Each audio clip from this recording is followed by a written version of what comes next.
Welcome to Subramani. This video has nothing to do with Rahul Gandhi. What triggered this video is a statement by Rahul Gandhi saying everything is wrong with India.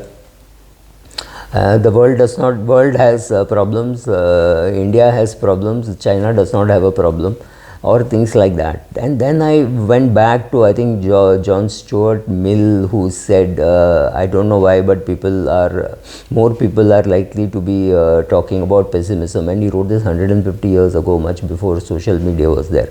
So it is always nice to say. Then I went and searched all over the world. All over the world, the opposition talks of similar things. Unemployment is a problem, inflation is a problem. If you bring if you bring the opposition in, democracy will be over. You will never get to vote again. It's not just in India that this has been said. This has been said across the world. You pick up any country which has an election, whether it is US, whether it is India, whether it is UK, everywhere the narrative is the same. So why is it why is it easy to convince people that all the problems in the world is because somebody else has done it? You are poor because Ambani and Adani are rich, right? You are not poor because of your circumstances or your actions or your lack of studying or whatever. It's not that. It is just somebody, and it is so easy for people to believe. And it is also, if you talk optimistically, you are considered to be, oh, something is wrong with this guy. People call you a perma bull, right? For example, somebody like a Rakesh Jhunjhunwala was never pessimistic about the markets. He was always optimistic and super optimistic. So similarly, you can find many people who are like that.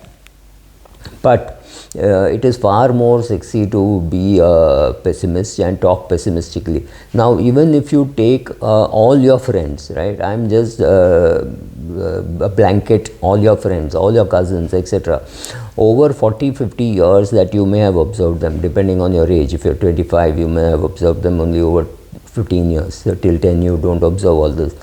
You have seen their standard of living, the amount of money that they have, and the ability to buy things has only gone up. I'm not saying they're happy or unhappy. I'm not getting into the psychological part. But everybody you know would have moved from a 1 BHK to a 2 BHK to a 3 BHK or whatever. Or at some stage said, okay, enough, I don't want a house bigger than a 3 BHK. They would have changed cars, they would have bought better cars. They would have moved from a small Maruti 800 kind of a car to at least a SUV, right? So everybody moves to an SUV. That is considered to be an upgrade.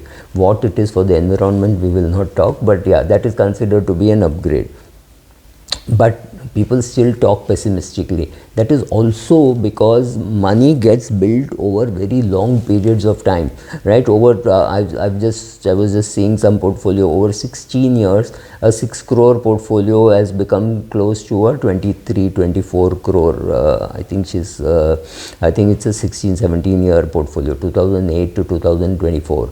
5-6 crores kind of investment has become something like 23-24 crores, right? This is the kind of growth that has happened. But a 10% fall will be noticed, but a growth which is so good. Like, for example, the Sensex today should be something like 1,20,000 or 1,21,000 if you consider the TRI, that is all the dividends that is received.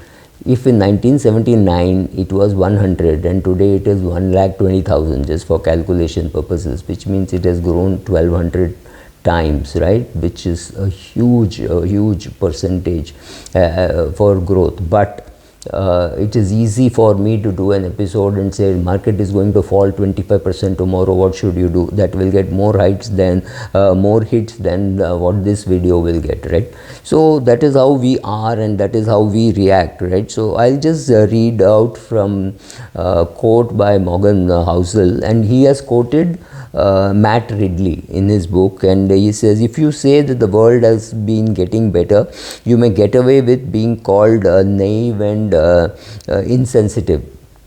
If you say the world is going to get better, then you're considered to be embarrassingly mad.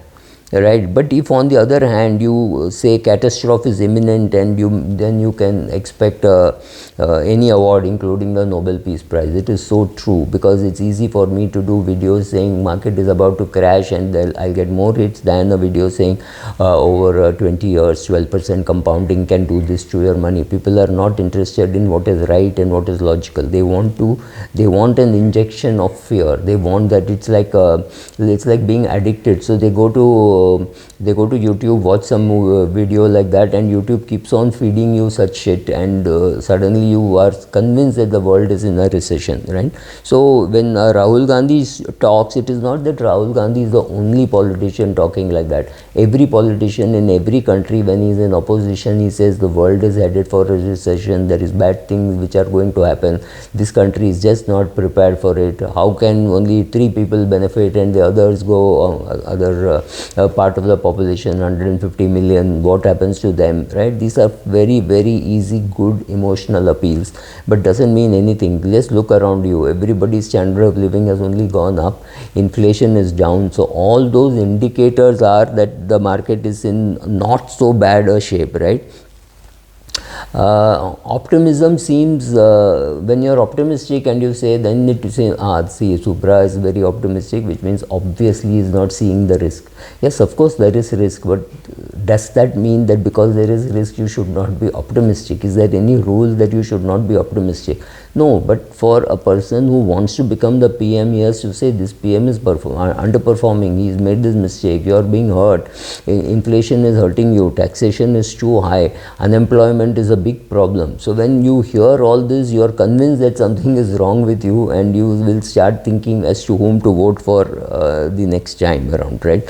Pessimism shows that not everything is moving in the right direction, which helps you to rationalize the personal shortcomings we all have. So it is easy for you to say, see, I am poor. Rahul Gandhi also told me that I am poor because Adani is rich, right? It's a fantastic product to sell. It is very easy to sell, but it is a fantastic product to sell, and everybody, 95% of your population says, see, we always knew this. I am poor because Adani is rich, or I am poor because Tata is rich, or something, which is much easier to accept, because then I don't have to do anything about it, right? So it is just some transfer of responsibility. By being pessimistic, I'm just transferring the responsibility to somebody else.